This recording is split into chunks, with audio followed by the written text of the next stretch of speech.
मित्रों, एक stable demographic makeup के लिए एक वर्किंग, एक फंक्शनल, एक वायबल, डायनेमिक कल्चरल प्लूरैलिटी का फलना फूलना बहुत ज़रूरी है।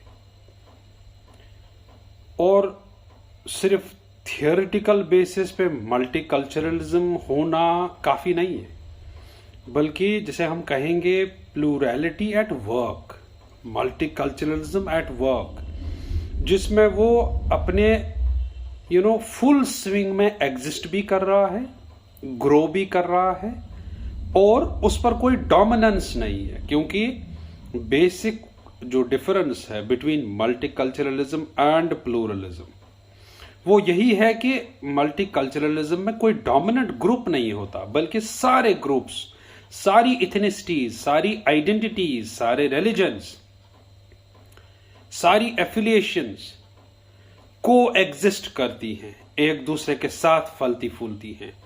जबकि मेयर प्लूरलिज्म में डोमिनेंट ग्रुप होता है।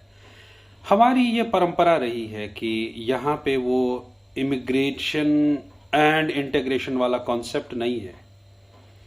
टिबेटन्स आए वे बैक इन 1959, और कई सारे जो in the guys of refugees आए, शरणार्थी आए, असाइलम सीकर्स आए, वो आज तक अपने कल्चर के साथ जी रहे हैं।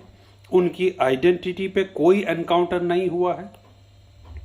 हाँ, मॉडर्नाइजेशन का जो इफेक्ट हम सब पे हुआ है, नेटिव्स पे भी हुआ है, नॉन नेटिव्स पे भी हुआ है, रेफ्यूजीज पे भी हुआ है, असाइलम सीकर्स पे भी हुआ है, उसका इफेक्ट निगेट नहीं किया जा सकता। लेकिन मैं यहां पे ये अर्ज करूं कि Tibetans and all the others, Afghans, Tamil refugees, बाकी सारे जितने भी असाइलम सीकर्स हैं, वो सब अपनी आइडेंटिटी, अपने कल्चर के साथ रह रहे हैं, और ऐसा कोई उन पर अंकुश नहीं है, ऐसा कोई उन पर कंट्रोल नहीं है, कोई कल्चरल रेगुलेशन नहीं है, कोई भी एसिमिलेशनिस्ट टेंडेंसीज नहीं है।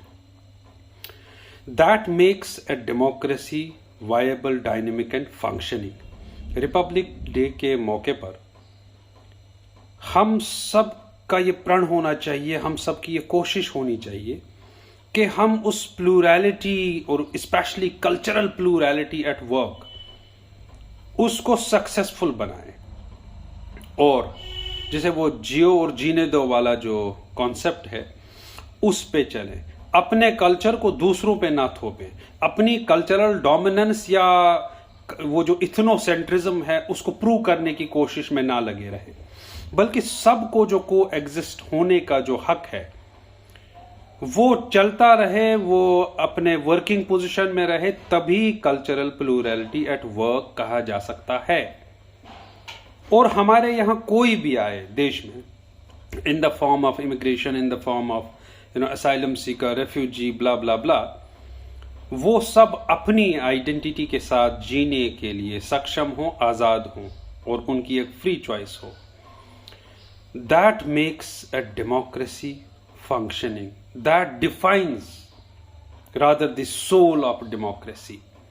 Or integrationist tendencies, assimilationist tendencies, या linguistic dominance, या ethnocentric tendencies हमेशा एक डेमोक्रेसी को कमजोर करती हैं, और मल्टीकल्चरलिज्म को बाद में इतना खाली करती हैं, इतना खोखला करती हैं कि that remains nothing but a madness. We have to see that aspect as well. कि कोई डोमिनेंट ग्रुप नहीं है, बल्कि every group coexists with other groups, every identity, every caste, class, और जितने भी आइडेंटिटीज हैं, जितने भी ग्रुप्स हैं, जितने भी रिलीजन्स हैं, वो सब को एग्जिस्ट करे, और कोई ऐसी टेंडेंसी ना हो कोई डोमिनेंस क्रिएट करने की। That defines, as I said, the heart and soul of democracy. And today on the 74th Republic Day, at individual level, ये सब गवर्नमेंट्स का काम नहीं है। Being the citizens of this country, we have to be proud of our specific regional cultures, but at the same time we have to show respect to other cultures.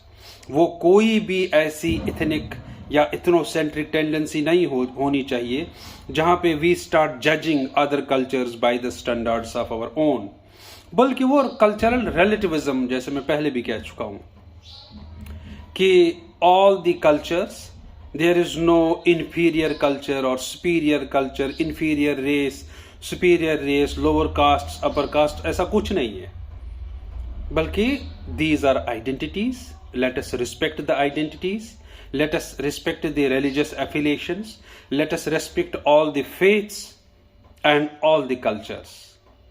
ये आज के दिन का हम सबको प्लेज लेना चाहिए, being the citizens of India, that we will abide by this principle and we will rather create, recreate and keep constructing a country that is culturally pluralistic, and जो वो cultural plurality है that defines the ethos of the country.